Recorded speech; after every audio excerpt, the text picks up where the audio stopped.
malapit na po kami sa may pupuntahan namin. Harapan na sa Miguel yun. Oo.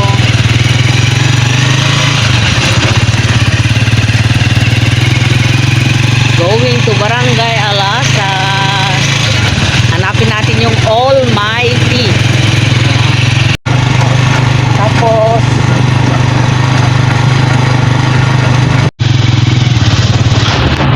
ito pala yung San Isidro. Ito naman yung papunta. Ang layo pala, Diyos ko. Sa kasulog-sulugan. Tignan mo yung Almighty na ano ha. Puesto Almighty. Ako, Diyos ko.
Ito naman po ang bago sa aming paligid. Ayan.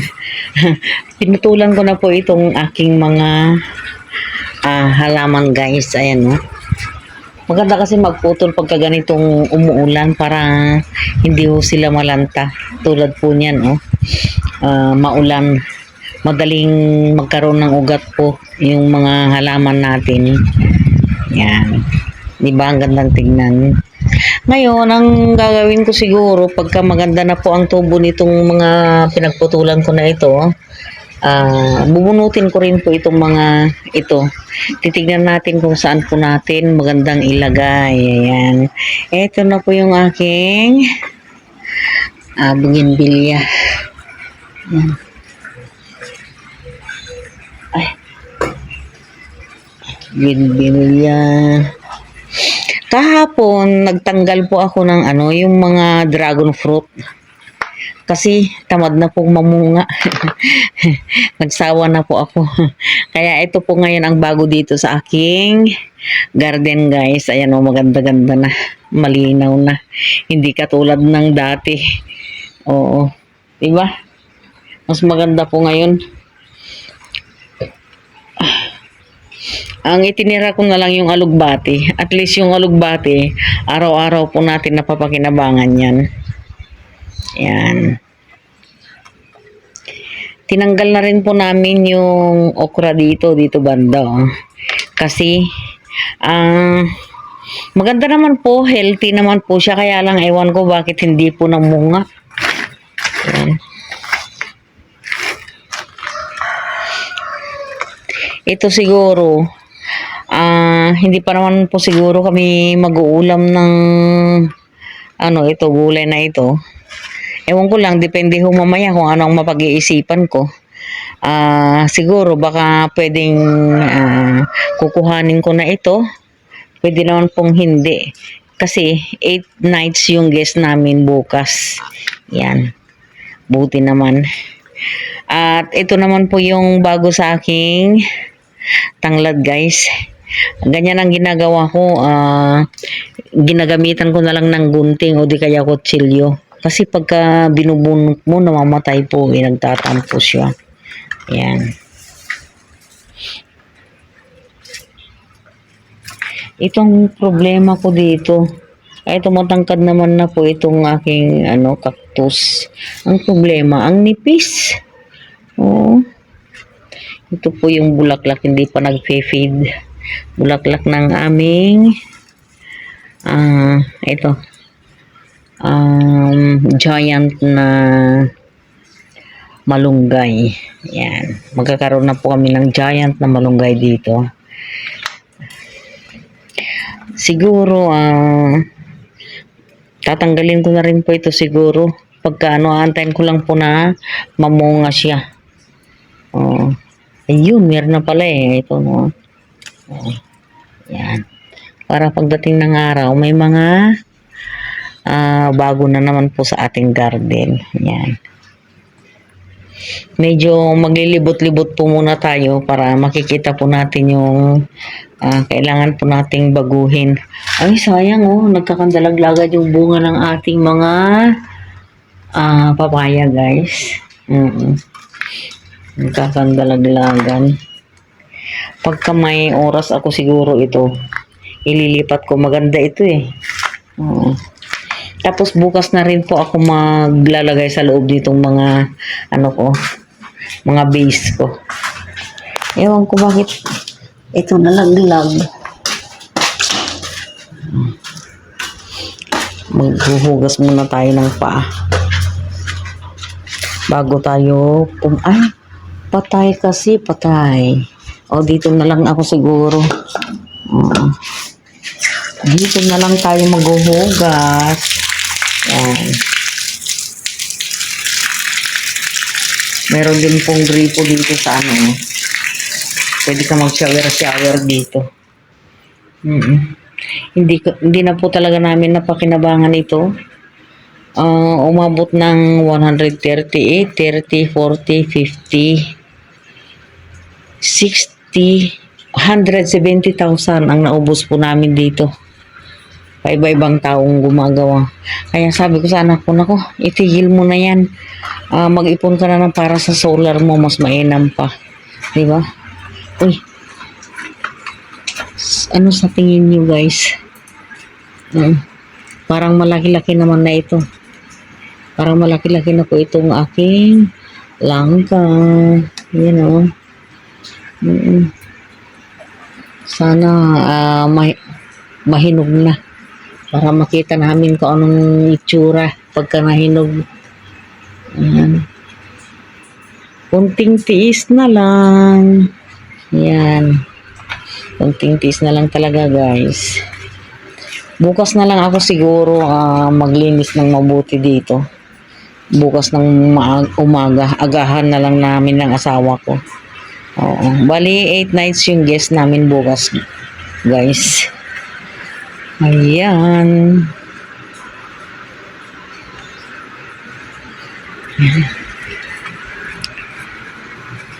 Sa nakikita ko naman, guys, ayun ko, nakikita rin ninyo ito, rose ito. Ito yung mga pinabuhay ko, guys, ayos na, ito rose, bilangin natin. Ayan, nakikita niyo yan, guys, may mga sanga-sanga na. Diba? Yan. Ewan ko, ito buhay din to, Kaya magandang magpabuhay ng mga roses pagka ganito na tag-ulan. Tulad yan, rose din yan. Ngayon, ang gagawin ko na lang, pagka napalaki ko na, ililipat ko sa paso. Tapos ilalagay ko doon sa itaas. Ilan ito? 1, 2, 3, 4, 5, 6. Yan, tanggalin natin to. Mamaya Okay, dito naman tayo. Dito tayo sa kabila. Yan. Ito, kailangan na naman siguro i-shape ito. Regalo sa akin ng apo ko ito nung birthday ko, nakaraang taon. Yan. Ito kailangan ko na rin sigurong baguhin ito. Bahala na. Hindi ko muna pagtutunan ng pansin, pero ayun, plano ko lang, guys. Plano pa lang. Yan, ngayon papasok naman po tayo sa loob. Medyo malinaw na rin awan ng Diyos. Yan Hindi alam ng asawa ko, nilagyan ko ng muriatic kaya luminaw. Kaya nagkaganito. Kasi alam ko hindi niya nilagyan ng muriatic ito kaya ganitong itsura eh. Kaya malabo eh, ilang araw na malabo. So, ayan guys, magche-check po tayo ngayon ng mga kailangan dito. Yan, kailangan sakto lang guys kasi ano sila eh, 8 sila. Kukunin natin yung mga walang kapareha. Yun, ito. Ito. 2, 3, 4, 5. Isang gusto na to eh. 6, 7, 8, 9, 10, 11. So, ang nawawala guys ay isang piraso. Sana makita natin ito sa kabilang bahay. Oo, nawawala yung isa. Dapat ito, 12. Iwanan natin ito. Kailangan lagi tayong nakaantabay guys sa mga nawawala. Tulad yan. Dati, ang ginagamit namin electric heater guys. Nakatatlo na kaming electric heater. Yung sa amin na mumurahin lang, ayun buhay na buhay pa. Ito, yung electric heater namin na 3, sira na. Ang bilis makasira sila guys. Kaya sabi ko sa anak ko, kailangan ganito na lang ang bilhin niya. Tapos, ito, okay na ito. Dati, bago pa naman ho ito eh. Ang problema kasi yung ibang mga guest natin, katulad yan kinakayod nila yung tutong niya. Siguro nagtitikto sila ng pagsasaing sa mabilisang proseso, ganun pong ginagawa nila.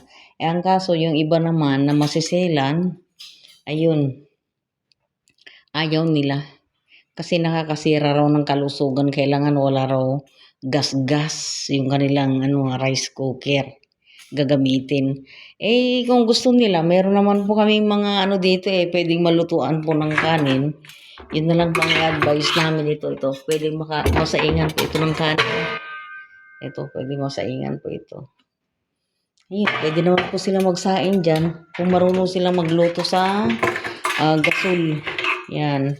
Okay na po. Bali, magre-retouch na lang po ako bukas. Para naman po maganda-ganda at mabango-bango ang kanilang madadatnan guys. Ayan, ito na po yung aming CR. Malinis na po. Ngayon, ang gagawin ko bukas ay ilalabas ko na lang po itong mga panglinis. Ayan maganda yung nabili kong pang is guys para dito. Ayan Ngayon, sisilipin naman po natin ito. Ay, nakalock. Oo. Kailangan safe. Tapos ito, naging sarado din kasi pwede pang labas ang dyan. Ang mga ipis. Ayan, silip naman po tayo sa itaas. Kailangan po nakahanda tayo palagi. Ayan, bali 8 nights yung guest po namin bukas. Kaya, kailangan okay po yung kanilang papasukin. Ayan, malinis pa po naman kahit naman po hindi ako magmap sa sahig. Makinis pa. At ganun din po itong ating mga higaan guys. Ganyan lang po talaga yung kanyang cover. Wrinkled talaga yan. Oo.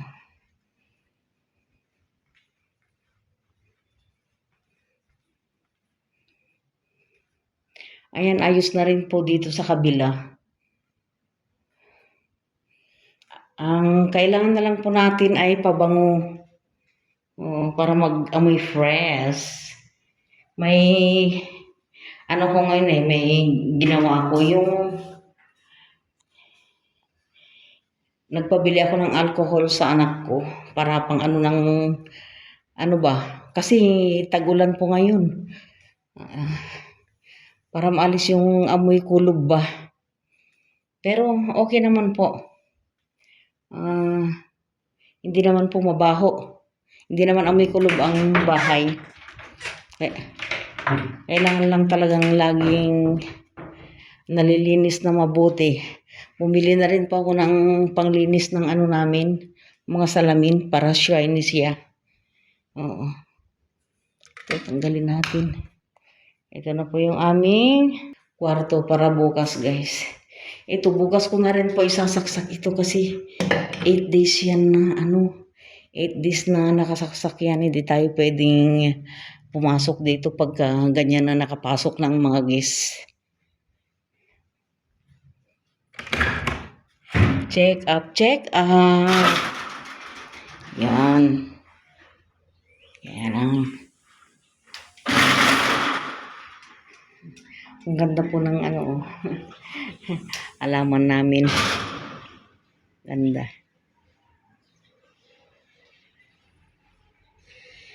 Sana bukas okay na po ito. Ang labo.